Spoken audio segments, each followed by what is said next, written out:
Hey Coach, it's Coach Simpson. Welcome to my YouTube channel. If this is your first time visiting this channel, I'm hoping to provide content that's going to help coaches throughout different areas, especially football coaches.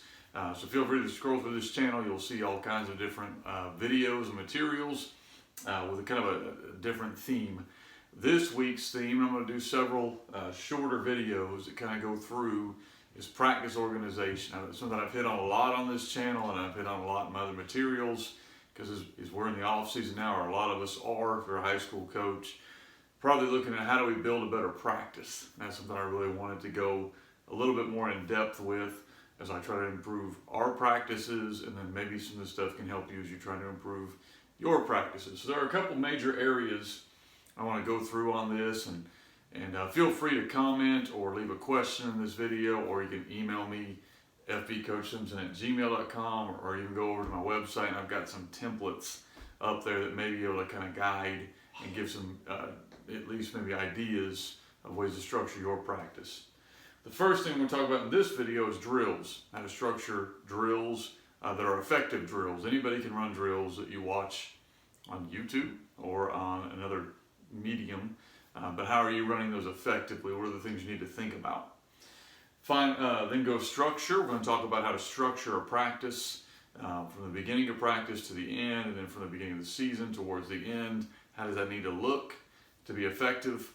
Pod work is something we do that's relatively unique. Nothing is new under the sun, but we, I think, have structured it in a way that is different. It's been very effective for us, and maybe can help you with your athletes. And then finally, we're going to talk about situations. How are you making sure that your program is working all the situations that come up in a game? And you can kind of think back to this year. Was there a situation your kids were not prepared for? And how are you going to make sure that they are next time that comes up? And how do you work that inside of your practice schedule? So that's kind of where we're going with a couple short videos. Today we're going to talk about drills. So these are the different major points that we try to consider when we look at running drills, and maybe able to help you in your program as you are working on building a practice. It's not just what drill you run. None of this stuff really talks about what drill you choose to do, because I think it needs to be unique to your offense. And there are certain drills that every program can run that deal with tackling and catching the ball, and everyone needs to work those skills. So there's kind of general drills. And this is talking a little bit about those general drills, but mainly, when you're talking about building a drill, is understanding why the drill is being run and teaching it effectively. Whatever drill it is, it needs to be taught correctly to gain the maximum advantage for your athletes and for your program. So the first thing you make sure you understand is, what is the purpose of this drill? And I've built a couple different drill books. I'm working on a defensive one. I've put out an offensive one that talks about this organization. But in all of them, the purpose of any drill you run ought to be to help your athlete be successful in a game. That's the number one goal. If there's anything else, those can be secondary points, and they may be good to work with. But if this drill is not going to help us win the game, then why are we practicing that drill? So the purpose of the drill needs to make sure that it is fitting inside of what they're going to do on a Friday night or Saturday morning or Saturday, whenever you're playing your games. Your athletes need to be able to see this drill take place on the field in a game. So a lot of times what we'll try to do is point to a specific example of, hey, do you remember when X happened in the game? That's when this drill could have made us be better, or when this drill did show up and it helped us to win. Make sure the athletes understand, but not only that you understand the purpose of the drill, but the athletes understand the purpose of the drill and exactly when and where that drill is going to take place in a game. A lot of times as the season goes on, you're very limited in how much time you may have individually, depending on what program you're at. So using that to the maximum ability, or maximum value, I guess, is important. So make sure they understand, hey, we're working this high point drill because you remember X situation happened, Johnny did X, Y, or Z. This is a drill to help us do what we need to do to win. Okay? I like to go big, small, big when you're first implementing a drill. What I mean by that is start off with the whole general concept. So if we're working, let's say, down blocking with our offensive linemen, or even our wingbacks or whoever we're working it with. We want to say, hey, this is the plays we're going to run this skill set. Buck sweep.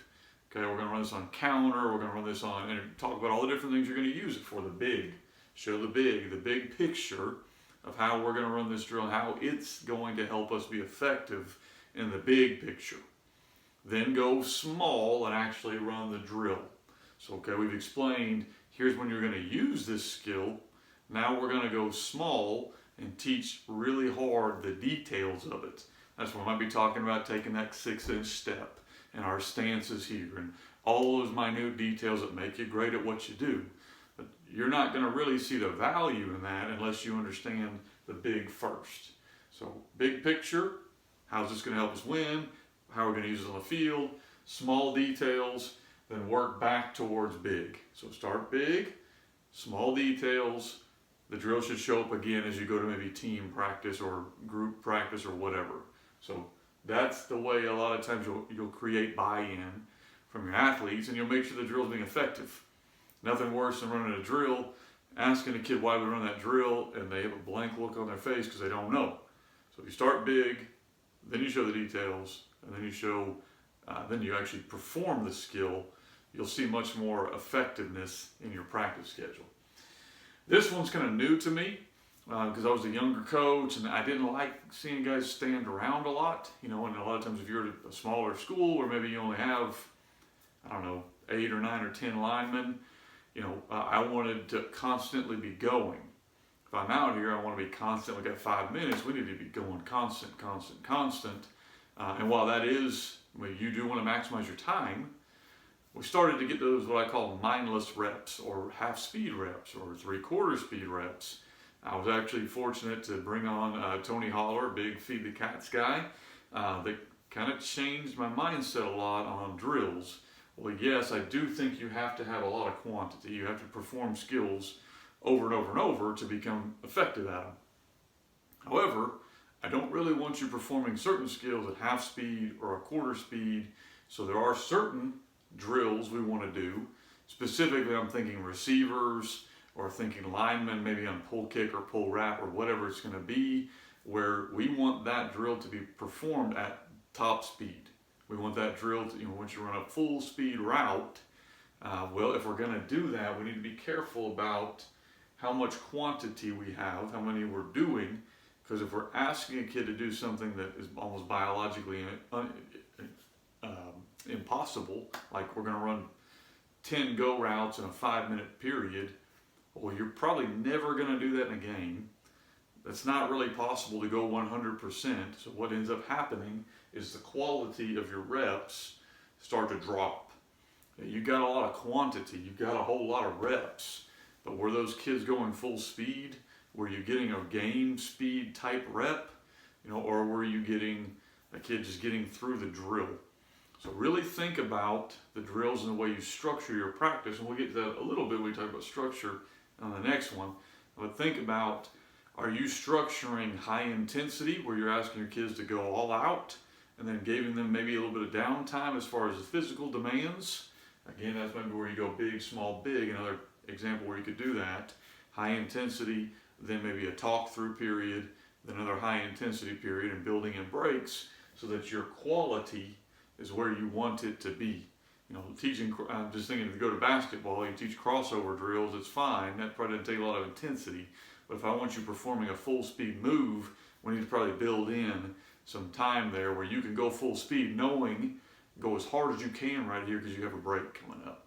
And as I've started doing that in our practices, I've started to see, one, I don't really like the way it doesn't look as efficient as I want it to look because I'm still old and I'm used to that.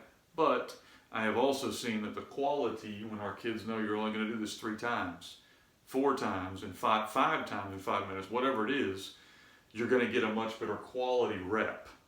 And that's really what we want. If we're working a skill, is a quality rep, not 10 kind of reps. So there's a couple things to think about as you're organizing your drills. Are these 4 major components? If you're doing these, I don't know what drills you're running, but you're going to get much more efficiency and effectiveness from those drills. If the kids understand the big picture, You understand how it's going to help them win? You're giving them built-in breaks. You're creating an atmosphere now where you're developing skills, not just putting players through a practice where they don't want to be there. Hope you got something from this. Again, I'll hit a few of these other things on practice organization. If you haven't already done so, if you'd like this video, subscribe to this channel. I'd appreciate it. I'm trying to grow this channel as much as I can.